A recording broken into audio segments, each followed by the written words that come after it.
दोस्तों स्वागत हमारे YouTube चैनल में। मेरा नाम है आशीष और आज के इस वीडियो में आप लोगों को कोशिका विभाजन बताने वाला हूं, यानी सेल डिवीजन। तो चलिए स्टार्ट करते हैं। आज का जो टॉपिक का नाम है वो है कोशिका विभाजन। कोशिका विभाजन, कोशिका विभाजन। कोशिका विभाजन को इंग्लिश में कहते हैं सेल डिवीजन। क्या कहते हैं? Cell division. Cell division, SION, cell division कहते हैं। कोशिका विभाजन यानी सेल डिवीजन। कोशिका विभाजन किसे कहते हैं? तो एक कोशिका का टूटकर दो या दो से अधिक कोशिकाओं का निर्माण करना क्या कहलाता है? कोशिका विभाजन कहलाता है। कोशिका विभाजन, तो कोशिका विभाजन सबसे पहले समझिए किसको कहते हैं। एक कोशिका का टूटकर दो या दो से अधिक कोशिकाओं का निर्माण करना क्या कहलाता है? कोशिका विभाजन। कोशिका विभाजन का परिभाषा देखिए। कोशिका विभाजन, कोशिका विभाजन किसको कहते हैं? एक कोशिका का टूटकर, एक कोशिका का टूटकर दो या दो से अधिक, दो या दो से अधिक, एक कोशिका का टूटकर दो या दो से अधिक कोशिकाओं का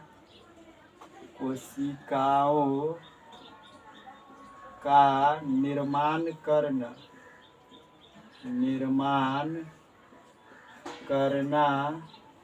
कोशिका विभाजन,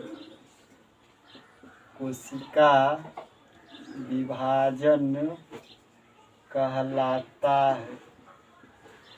कोशिका विभाजन कहलाता है।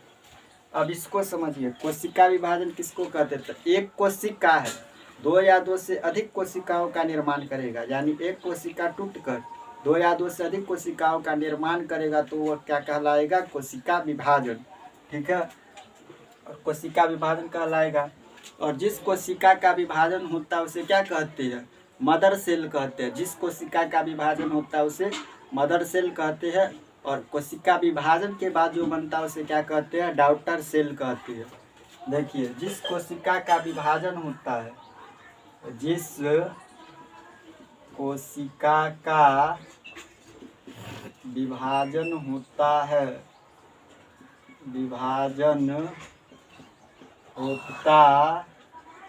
जिस कोशिका का विभाजन होता है उसे क्या कहते हैं? मदर सेल कहते हैं। क्या कहते हैं? मदर सेल, मदर सेल कहते हैं। ठीक है, और कोशिका विभाजन के बाद, कोशिका विभाजन के बाद जो बनता है उसको क्या कहते हैं? Daughter cell. क्या कहते हैं? डॉटर सेल कहते हैं। डॉटर सेल कहते हैं। क्या कहते हैं? कोशिका विभाजन के बाद जो बनता है उसे कहते हैं डॉटर सेल कहते हैं। ठीक है, जिस कोशिका का विभाजन होता है मदर सेल कहते हैं, और कोशिका विभाजन के बाद जो बनता है डॉटर सेल कहते हैं उसको। ठीक है, और जीव जंतु में कोशिका विभाजन किसके द्वारा होता है? सेंट्रोसोम के द्वारा करता है। जंतुओं में कोशिका विभाजन सेंट्रोसोम करता है, और पादप में कोशिका विभाजन सेल प्लेट के द्वारा होता है। जंतु में कोशिका विभाजन कौन करता है? जंतु में कोशिका विभाजन, जंतु में कोशिका विभाजन का काम कौन करेगा? जंतु में कोशिका विभाजन का काम करेगा सेंट्रोसोम, यानी तारककाय। कौन करेगा? सेंट्रोसोम, सेंट्रोसोम करेगा, यानी इसको हिंदी में क्या कहते हैं? तारककाय, तारककाय। तो जंतु में कोशिका विभाजन सेंट्रोसोम के द्वारा होगा, यानी तारककाय के द्वारा। और पादप में कोशिका विभाजन सेल प्लेट के द्वारा होगा। पादप में कोशिका विभाजन किसके द्वारा होगा? पादप में कोशिका विभाजन, पादप में कोशिका विभाजन किसके द्वारा होगा? तो सेल प्लेट के द्वारा। किसके द्वारा? सेल प्लेट के द्वारा होगा। कौन करेगा? सेल प्लेट करेगा। इसको एक बार फिर से समझिए। कोशिका विभाजन, टॉपिक का नाम क्या है? कोशिका विभाजन। कोशिका विभाजन किसे कहते हैं? तो एक कोशिका का टूटकर दो से अधिक कोशिकाओं का निर्माण करना कोशिका विभाजन कहलाता है। और जिस कोशिका का विभाजन होता है उसको मदर सेल कहते हैं, और विभाजन के बाद जो बनता है उसको डॉटर सेल कहते हैं। ठीक है। और जंतु में कोशिका विभाजन कौन करता है? सेंट्रोसोम यानी तारक का। और पादप में जो कोशिका विभाजन होता है वो सेल प्लेट के द्वारा होता है। किसके द्वारा? सेल प्लेट के द्वारा। अब समझिए कोशिका विभाजन 3 प्रकार से होता है। कितने प्रकार से? 3 प्रकार से। कोशिका का विभाजन 3 प्रकार से होता है। कोशिका विभाजन जो होता है वो 3 प्रकार से होता है। कोशिका का विभाजन, कोशिका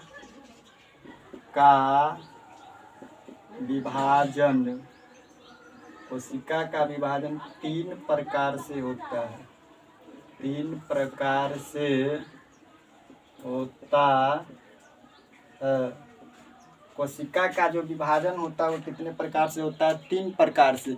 असूत्री विभाजन, समसूत्री विभाजन और अर्धसूत्री विभाजन। कौन कौन? असूत्री विभाजन। पहला है असूत्री विभाजन,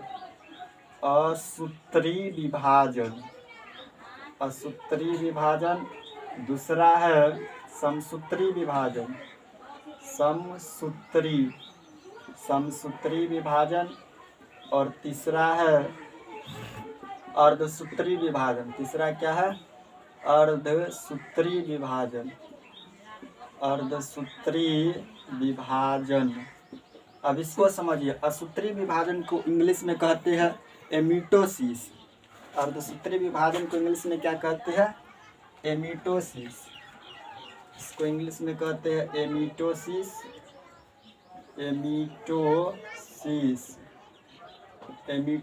समसूत्री विभाजन को कहते हैं मीटोसिस।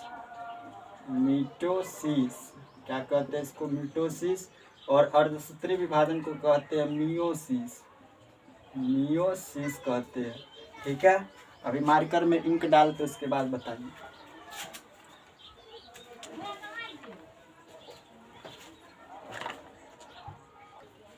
अब तो बताइए कोशिका का विभाजन कितने प्रकार से होता है? 3 प्रकार से। असूत्री विभाजन यानी एमिटोसिस, समसूत्री विभाजन मीटोसिस, अर्धसूत्री विभाजन मियोसिस। अब इस सब का काम को समझिए। असूत्री विभाजन का काम क्या है? असूत्री विभाजन जो होता है वो प्रोकैरियोटिक कोशिकाओं में पाया जाता है। किस कोशिका में? प्रोकैरियोटिक कोशिका में। किस कोशिका में पाया जाता है? प्रोकैरियोटिक कोशिका में, यानी अविकसित कोशिका में। अविकसित कोशिकाओं में क्या पाया जाता है? तो असूत्री विभाजन पाया जाता है ना। प्रोकैरियोटिक कोशिका में यानी अविकसित कोशिका में, जैसे जीवाणु और बैक्टीरिया में क्या पाया जाता है? असूत्री विभाजन। यहाँ पर असूत्री विभाजन का जैसे देखिए, असूत्री विभाजन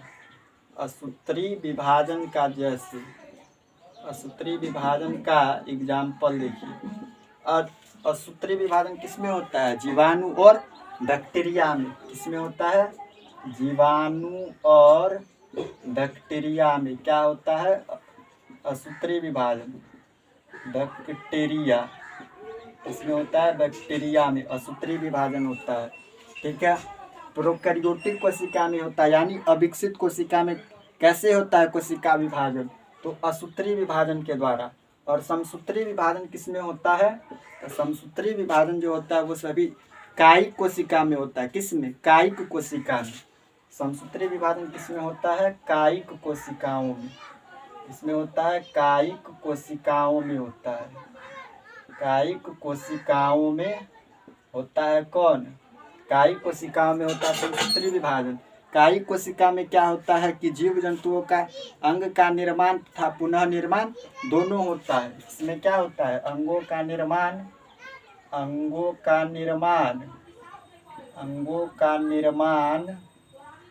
तथा क्या होता है? पुनः निर्माण होता है। पुनः निर्माण होता है किस में? समसूत्री विभाजन में। समसूत्री विभाजन कायी कोशिका में पाया जाता है। इसमें अंगों का निर्माण और पुनः निर्माण होता है। जैसे समसूत्री विभाजन का एग्जाम्पल देखिए, समसूत्री विभाजन का एग्जाम्पल देखिए। समसूत्री विभाजन में जैसे गिरगिट का जो पूंछ कट जाता है तो क्या होता है कि फिर से आ जाता है ना। जैसे गिरगिट का पूंछ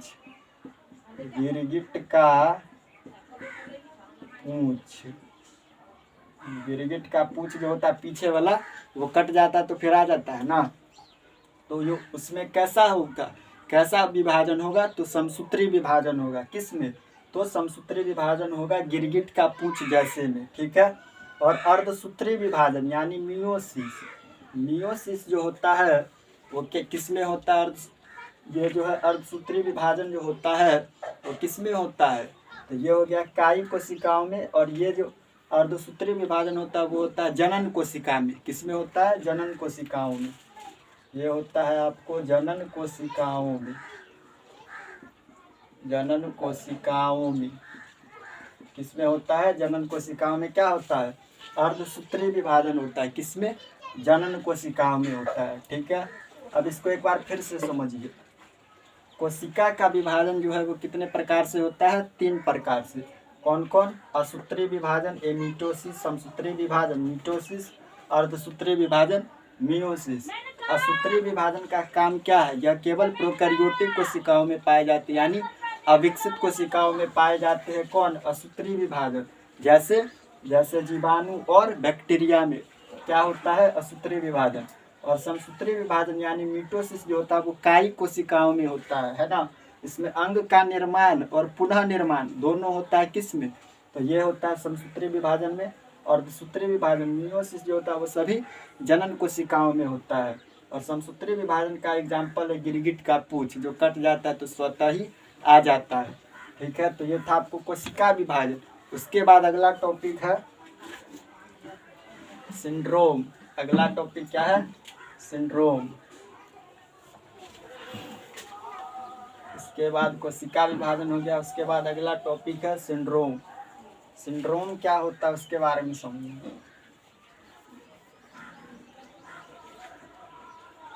अगला टॉपिक क्या है? सिंड्रोम। SYNDROM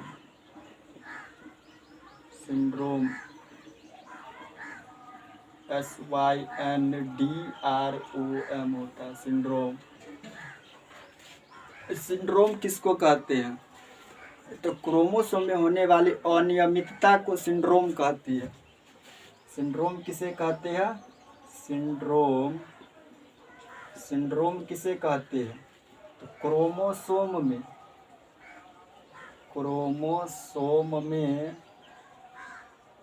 होने वाली अनियमितता क्रोमोसोम में होने वाली अनियमितता को क्या कहते हैं? सिंड्रोम कहते हैं।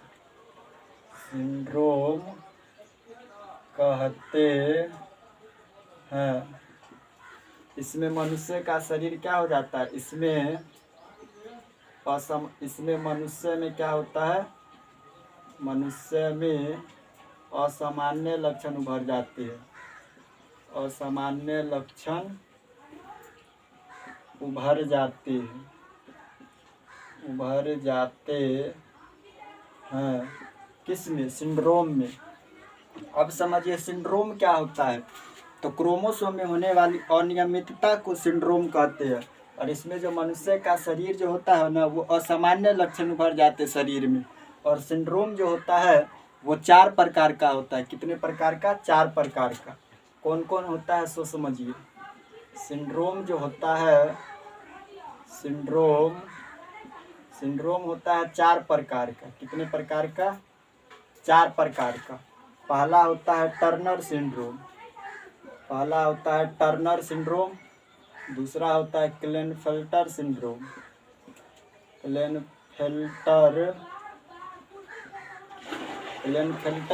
पहला टर्नर सिंड्रोम, क्लेनफेल्टर सिंड्रोम। इसके बाद होता है डाउन्स सिंड्रोम। डाउन्स सिंड्रोम, उसके बाद होता है Patau syndrome. Patau syndrome, syndrome जो होता है वो कितने प्रकार का, 4 प्रकार का, Turner syndrome, Klinefelter syndrome, Down's syndrome और पटाउ सिंड्रोम। अब इसको बारी बारी से समझेंगे। पहला क्या है, पहला में है टर्नर सिंड्रोम। टर्नर सिंड्रोम, पहला क्या है, टर्नर सिंड्रोम है ना। टर्नर सिंड्रोम में क्या होता है कि इसमें क्रोमोसोम की संख्या 45 होती है। क्रोमोसोम की संख्या, क्रोमोसोम, क्रोमोसोम की जो संख्या होती है वो कितनी होती है, 45। टर्नर सिंड्रोम में क्रोमोसोम की संख्या 45 होती है और यह केवल स्त्रियों में पाई जाती है। किसमें, स्त्रियों में। यह केवल किसमें पाई जाती है, स्त्रियों में पाई जाती है, जिसके कारण स्त्री का जो शरीर होता है वो अविकसित हो जाता है, यानी इसका विकास नहीं हो पाता है। स्त्रियों का शरीर क्या हो जाता है, अविकसित हो जाता है और उसमें बांझपन देखा जाता है, बांझपन देखा जाता है उसमें। ठीक है, टर्नर सिंड्रोम में, तो टर्नर सिंड्रोम में गुणसूत्र की संख्या 45 होती है और टर्नर सिंड्रोम जो होता है वो केवल महिलाओं में पाया जाता है, यानी स्त्रियों में। और इसमें स्त्री का शरीर अविकसित हो जाता है, उसका विकास नहीं हो पाता है और उसमें बांझपन देखा जाता है और स्त्री जो होती है वो बांझपन का शिकार हो जाती है। किसमें, टर्नर सिंड्रोम में। टर्नर सिंड्रोम के बाद क्या है आपका, क्लेनफेल्टर सिंड्रोम। क्लेनफेल्टर सिंड्रोम समझिए, क्लेनफेल्टर सिंड्रोम। क्लेनफेल्टर सिंड्रोम क्या है, क्लेनफेल्टर सिंड्रोम में क्रोमोसोम की संख्या कितना होता है, क्लेनफेल्टर सिंड्रोम में 47 क्रोमोसोम की संख्या। क्रोमोसोम की संख्या जो होता है इसमें 47 होती है। क्लेनफेल्टर सिंड्रोम में क्रोमोसोम की संख्या 47 होती है और यह केवल पुरुष में पाया जाता है। किसमें, यह केवल पुरुषों में पाया जाता है, पुरुष में पाया जाता है, जिसके कारण क्या होता है कि पुरुष नपुंसक हो जाते हैं। क्या होता है, पुरुष नपुंसक हो जाते हैं, नपुंसक। क्या होता है, पुरुष नपुंसक। क्लेनफेल्टर सिंड्रोम में क्रोमोसोम की संख्या 47 होती है, केवल पुरुष में पाया जाता है, जिसके कारण पुरुष नपुंसक हो जाती है। ठीक है, उसके बाद है डाउन्स सिंड्रोम। डाउन्स सिंड्रोम क्या होता है, डाउन्स सिंड्रोम। डाउन्स सिंड्रोम क्या है, डाउन्स सिंड्रोम में जो होता है क्रोमोसोम की संख्या 47 ही होता है। डाउन्स सिंड्रोम में क्रोमोसोम की संख्या कितनी होती है, 47। क्रोमोसोम की संख्या 47 होती है डाउन सिंड्रोम में। और डाउन सिंड्रोम जो होता है वो स्त्री और पुरुष दोनों में पाया जाता है।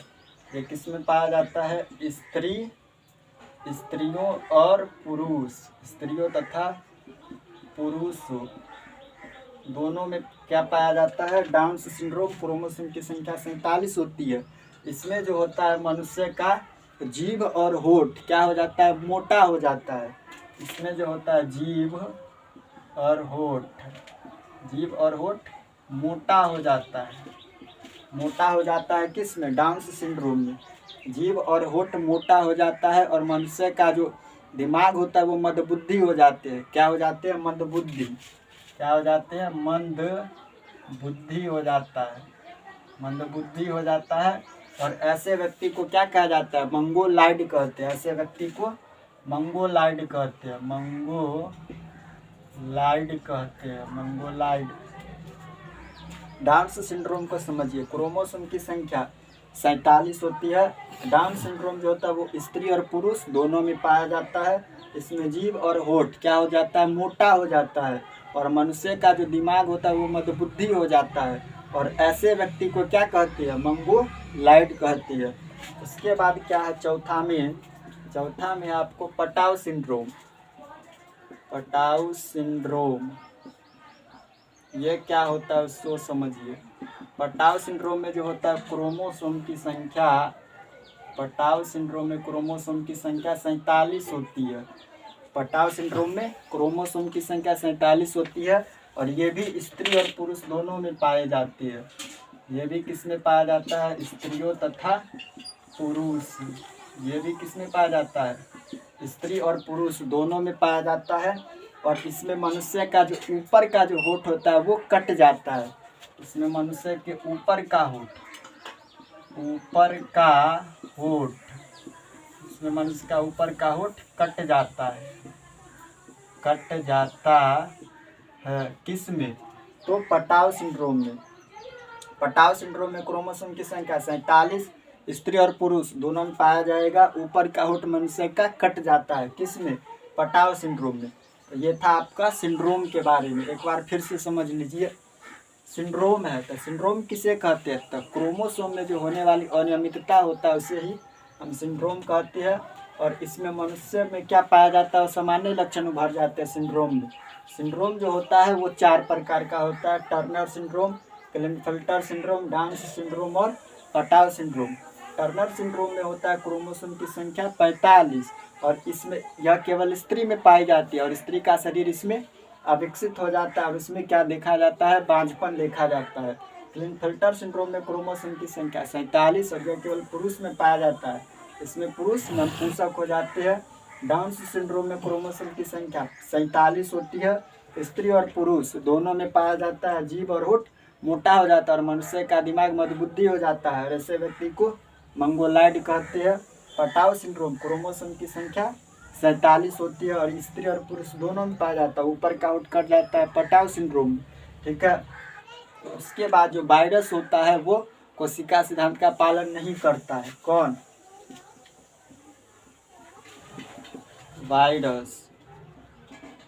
वायरस यानी विषाणु। वायरस जो होता है विषाणु कोशिका का सिद्धांत का पालन नहीं करता है, कोशिका सिद्धांत का पालन नहीं करता है।